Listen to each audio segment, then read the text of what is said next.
আসসালামু আলাইকুম। ঘুরে আসলাম আজকে মায়ের বাসা থেকে, বোনের বাসা থেকে।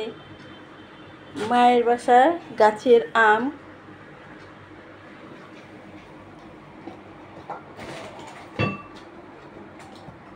নিয়ে আসলাম। এবার তেমন আম হয়নি, তবুও যেটুকু হয়েছে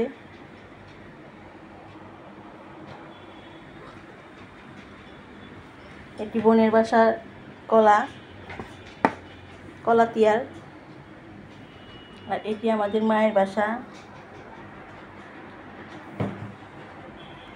ছোট ভাই বউ পেড়ে রেখেছিল, আজকে গিয়ে নিয়ে আসলাম। খুব ভালো লাগে মায়ের কাছে আম, চুকা পাকা যাই হোক, খেতে খুব মজা। দেশি আম, ফরমালিন ছাড়া। আমার তো খুব ভালো লাগে, তাই আপনাদের সাথে শেয়ার করলাম। আল্লাহ হাফেজ। ফরমালিন ছাড়া এটি